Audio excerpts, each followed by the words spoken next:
Hi friends, आज मैं आपको ईट मी 2018 मूवी की स्टोरी बताने जा रही हूँ। ये मूवी 2018 में बनी थ्रिलर मूवी में से एक है। फिल्म की शुरुआत में हम एक लेडी को देखते हैं जो अपने बिस्तर पर पड़ी होती है और उसके घर का सारा सामान फैला हुआ होता है। फिर हम थोड़ी देर में ये देखते हैं कि वो लेडी अपने आप को एक बैग में बंद कर लेती है और थोड़ी देर में उससे बाहर आकर निकल जाती है क्योंकि बैग में उसका दम घुटने लगता है। थोड़ी ही देर बाद वो अपनी एक न्यू ड्रेस पहनती है और अपने न्यू सैंडल्स भी पहन लेती है। उसके बाद वो अपनी बिल्ली के लिए बहुत सारा खाना रख देती है। ये औरत अपना सारा पर्सनल सामान छुपा देती है और फिर खुद को चाकू से मारने की कोशिश करती है, लेकिन वो खुद को मार नहीं पाती। वो थोड़ा पागलों जैसा बिहेव करती है और बहुत सारी दवाइयाँ खा लेती है, जिसमें से कुछ दवाइयाँ स्लीपिंग पिल्स भी होती हैं। इन गोलियों को निगलने के लिए वो कोल्ड ड्रिंक का सहारा लेती है और बहुत सारी दवाइयाँ खा जाती है। वो औरत जोर जोर से रोने लगती है और ऐसे ही रात हो जाती है।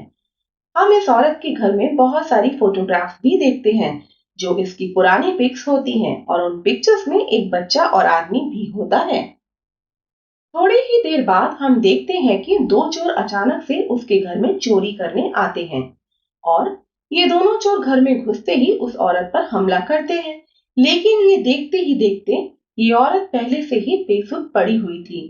इनको ये लगता है कि ये औरत मर चुकी है। फिर थोड़ी देर में इन्हें पता चलता है कि ये औरत जिंदा है और बस बेहोश ही थी। उन दोनों चोरों में से एक जवान होता है और दूसरा बूढ़ा होता है। जवान का नाम बॉब होता है और बूढ़े का नाम फ्रैंक होता है। फ्रैंक बॉब से कहता है कि चलो इस औरत के नींद में होने का फायदा उठाते हैं और इसका रेप करते हैं। लेकिन बॉब ये सब नहीं करना चाहता और फ्रैंक अकेले ही उसके बेहोश होने का फायदा उठाता है और उसके साथ फिजिकल एक्टिविटी करता है। लेकिन फ्रैंक को उसके साथ ये सब करके बिल्कुल भी अच्छा नहीं लगता क्योंकि वो औरत कोई रिस्पॉन्ड नहीं करती। फ्रैंक थोड़ा अपसेट हो जाता है और वो ये देखता है कि इस घर के पास ज्यादा रिहायशी इलाका नहीं है और इस घर में इस औरत के अलावा कोई भी नहीं रहता। फ्रैंक घर से बाहर जा रहा होता है और जाते जाते बॉब से कहता है कि वो घर के बाहर बियर लेने जा रहा है और वो वापस आकर इसका रेप भी करेगा। वो फ्रैंक से कहता है कि उसके आने तक इस औरत को नींद से जगाकर रखे। फ्रैंक के जाने के बाद अब घर में ये औरत और बॉब अकेले होते हैं। बॉब इस औरत की हाथ पैर बांध देता है ताकि वो उठने के बाद भाग ना सके और उसे सोफे पर बैठाने की कोशिश करता है। लेकिन बहुत सारी दवाइयां खाने के बाद ये औरत बिल्कुल भी होश में नहीं रहती। तभी इस औरत के घर के वॉइस मेल पर एक मैसेज आता है जिससे ये पता चलता है कि इस औरत का नाम टॉमी है, ताकि वो उसका मुंह देखकर डिस्ट्रैक्ट ना हो जाए। लेकिन वो लेडी टॉवल के पीछे से ही जोर जोर से हंसने लगती है और कुछ कुछ बोलने लगती है। बॉब को समझ नहीं आ रहा था कि आखिर टॉमी क्या बोलना चाह रही है। टॉमी बॉब को एक बच्चे के जैसे ट्रीट कर रही थी, लेकिन बॉब इसका फायदा उठा रहा था और टॉमी के साथ गलत करने की कोशिश करता है।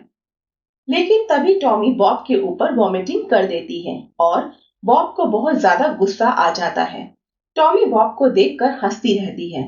टॉमी फिर से सोने की कोशिश कर रही होती है, लेकिन बॉब उसको उल्टी सीधी गालियां सुनाकर जगाकर रखता है।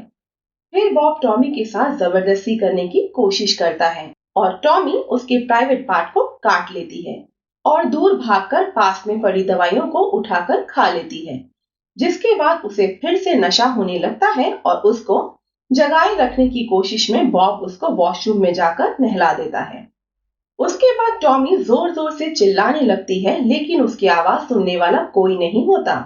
उसके बाद बॉब टॉमी के गले में एक बेल्ट बांधकर उसको जानवरों की तरह ट्रीट करता है। वो टॉमी को जबरदस्ती बिल्ली वाला खाना खिलाता है। फिर बॉब टॉमी के शरीर पर नाइफ से छोटे छोटे कट मारने लगता है और फिर वो टॉमी के ऊपर टॉयलेट कर देता है। टॉमी जैसे तैसे बॉब से भागती है और वो उसकी टांगों के बीच में मार देती है, जिससे बॉब को बहुत गुस्सा आता है और वो टॉमी को इतना मारता है कि टॉमी होश में ही नहीं रहती।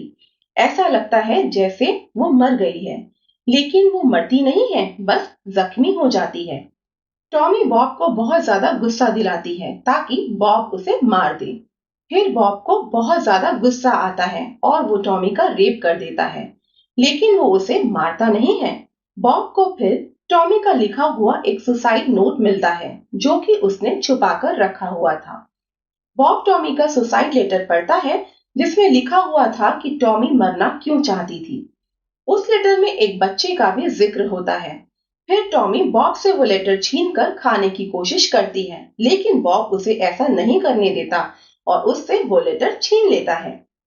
बॉब उससे एक सुसाइड लेटर दोबारा लिखने को कहता है, क्योंकि ये सुसाइड लेटर बहुत बकवास लिखा हुआ था, लेकिन वो ऐसा नहीं करती। फिर बॉब खुद ही एक सुसाइड लेटर लिखने लगता है, जिसमें वो एक बच्चे का जिक्र बार बार करता है और बच्चे के बारे में उल्टी सीधी बातें भी लिखता है, जिसे देखकर टॉमी परेशान हो जाती है और खुद दूसरा सुसाइड लेटर लिखने के लिए रेडी हो जाती है। जिसके बाद वो बॉब को अपने सुसाइड करने का रीजन बताती है, क्यों उसने सुसाइड करना चाहा था। टॉमी बॉब को बताती है कि अपनी मैरिज वाले दिन वो अपने फियांसी और उसके घर वालों का वेट कर रही थी, लेकिन रास्ते में उनका एक्सीडेंट हो जाता है, जिसकी वजह से उन सब की डेथ हो गई, जिसकी वजह से उसकी शादी नहीं हो पाई और सबकी मौत की खबर से वो डिप्रेशन में आ गई। लेकिन बॉब को ये कहानी बिल्कुल झूठ लगती है, क्योंकि उसकी इस कहानी में किसी बच्चे का जिक्र ही नहीं था, जबकि टॉमी के घर में एक बच्चे और एक आदमी की पिक्चर लगी होती है, जिससे पता चलता है कि टॉमी शादीशुदा थी। फिर टॉमी बॉब से उसकी कहानी पूछती है, लेकिन बॉब उसके पास आता है और फिर से उसका रेप करने लगता है। इसके बाद मूवी में दिखाया जाता है कि टॉमी बॉब को फिर से गुस्सा दिलाती है ताकि बॉब उसको जान से मार डाले, लेकिन बॉब ऐसा कुछ भी नहीं करता। इसके थोड़ी ही देर बाद बॉब इमोशनल हो जाता है और उसको अपनी स्टोरी बताता है, किस किस तरह से उसकी माँ ने खुद को मार दिया था।